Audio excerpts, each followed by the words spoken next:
Okay, so picture this. A man totally alone on a hill, staring down a whole group of armed men who are chasing him. He's got his bow, a quiver full of arrows, and a choice to make. And that's when he says it. This single, defiant shout is the climax of an absolutely incredible life story, and it's exactly where we're going to start. The man making that stand? That's Suhayb ibn Sinan, but you probably know him better as Suhayb the Roman. His life is just this wild ride of ups and downs, from a life of luxury to slavery, from being penniless to incredibly wealthy. But it all comes down to one single sacrifice, a choice that got called the most fruitful transaction. So that standoff on the hill? It's not random. That's Suhayb trying to leave Makkah to join the Prophet and the new Muslim community. But the powerful leaders of Makkah, the Quraysh, are not about to let him just walk away, especially not with the fortune he's made in their city. So they've got him cornered, and he is ready to fight to the death for his faith. Which brings up the big question, right? Why would a successful, wealthy merchant be willing to risk everything, to throw it all away in a fight on some dusty hill? To get that, we've got to rewind, like all the way back to the beginning, to figure out who this guy really was. And here's the funny thing. For a guy called the Roman, his story actually begins in what we now call Iraq. And get this, he was 100% Arab. So how in the world did he get that nickname? Well, he was born into some serious privilege. I mean, his dad was a big-shot governor working for the Persian emperor. Suhayb literally grew up in a palace. He was this happy, fair-haired kid living a life that was a complete world away from the man we just saw on that hill. And then, when he was just 5 years old, it all came crashing down. His family was on a trip when a Byzantine raiding party attacked. It was chaos. They overwhelmed the guards, stole everything, and took a bunch of people as prisoners, including little Suhayb. For the next 20 years, Suhayb was a slave in the Byzantine Empire. 20 years. Just think about that. He was passed from one owner to another, growing up in a totally foreign land, learning to speak Greek, and almost completely forgetting his own native Arabic. So when he finally managed to escape and made his way to Mecca, he was basically a foreigner in his own homeland, and that's where the nickname came from. People heard his heavy accent when he spoke Arabic and saw his lighter hair, and they just started calling him Suhayb ar-Rumi, Suhayb the Roman. I mean, his journey up to this point is just staggering.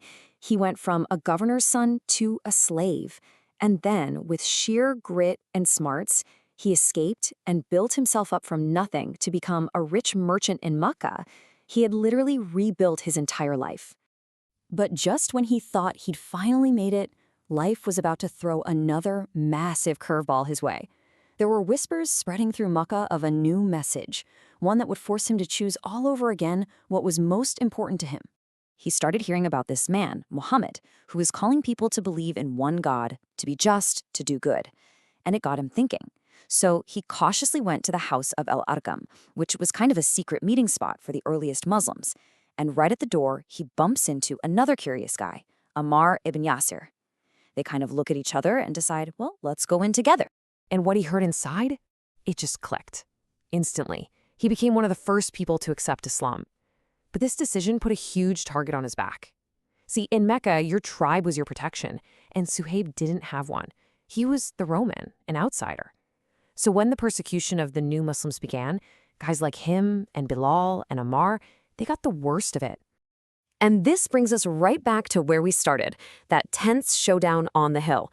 Everything we've just talked about, the palace, the kidnapping, the slavery, the hard-won wealth, and his brand new faith, it all leads to this one single moment. This is where it all comes to a head. His pursuers, the Quraysh, spell it out for him. They basically say, look, you showed up here with nothing. You made all your money in our city. There is no way we're letting you just walk away with your life and all that cash.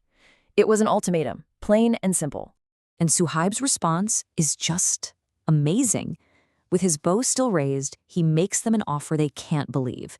He asks them, okay, what if I just give you the money? All of it. If I tell you where my entire fortune is, will you just get out of my way? He was ready to trade everything he owned for the freedom to practice his faith. Well, the thought of all that gold was just too tempting. They agreed, and just like that, the deal was done. Suhayb told them where to find his treasure, they let him pass, and he continued on his way to Medina, arriving with absolutely nothing but the clothes on his back. So when Suhayb finally gets to Medina, exhausted and penniless, the Prophet Muhammad sees him coming.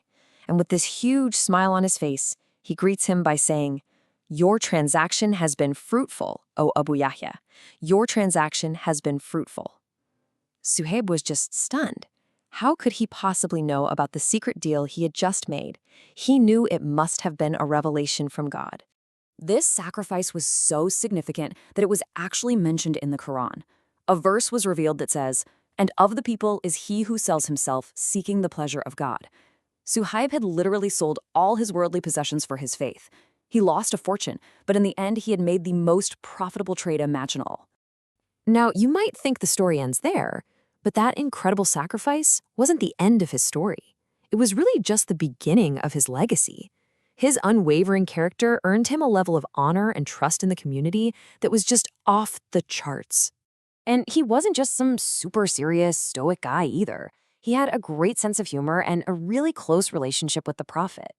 There's this famous little story where Suhayb has an eye infection, but the Prophet sees him eating dates, so he jokingly asks why he's eating them with a sore eye, and Suhayb shoots right back, "I'm eating it with the other eye." It just shows you how much warmth and wit he had. But the ultimate testament to his standing came years later. As the Caliph Omar was dying, he appointed a small group to choose the next leader, and he gave them 3 days to do it.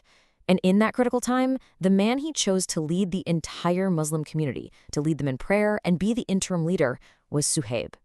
I mean, just let that sink in.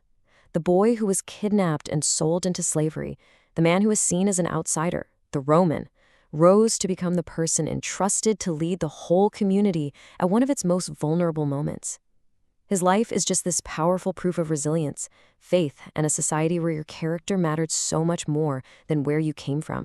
Suhayb's story really forces you to think about what's truly valuable. He traded something tangible, gold and silver, for something intangible, faith and freedom, and it was called the most fruitful transaction. So it leaves us with a pretty big question to think about. What does a fruitful transaction look like in your own life?